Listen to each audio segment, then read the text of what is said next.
I recognize that there are those in the media who want to write the story that if only Ted had been supported by more lobbyists and career politicians in Washington, suddenly the result might have been different.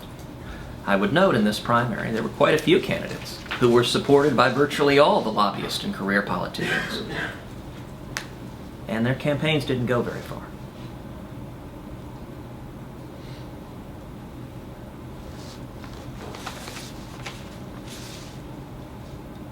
My focus right now, today, here at the Republican State Convention, is on simply saying thank you. Thank you to Texans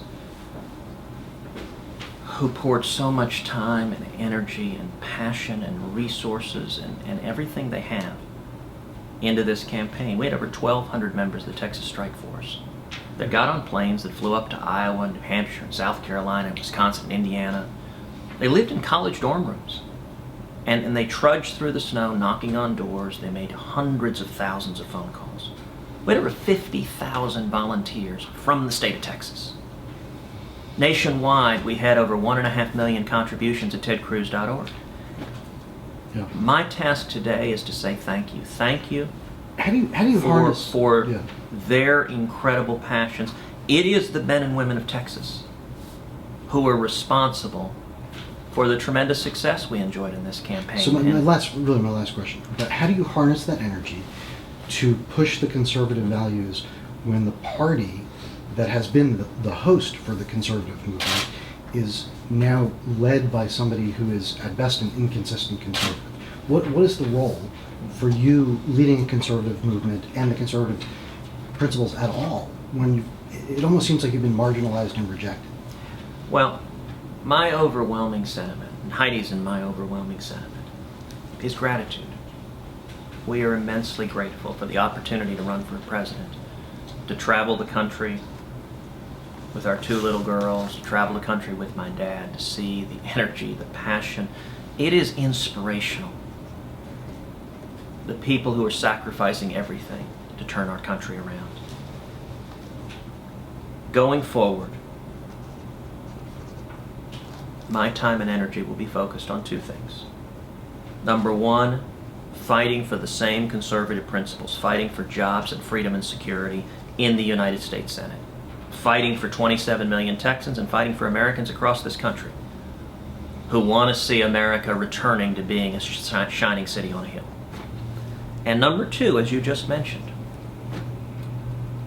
working to motivate and inspire and energize that grassroots army. This campaign sparked a movement that came from the people. And the movement is far bigger than any one campaign. It's far bigger than any one candidate. It is about the principles that made America great. And I will continue to do everything I can to energize and empower that movement. I think the odds are significant that we are headed for 4 very challenging years for this country. And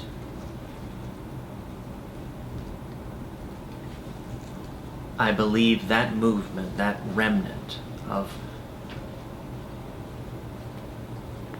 freedom-loving patriots may well be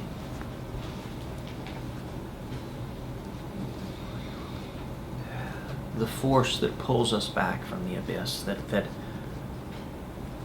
gets us back on the right track, that makes America once again a place of hopes and dreams and opportunity. That's the America in 1957 my father fled to coming from Cuba.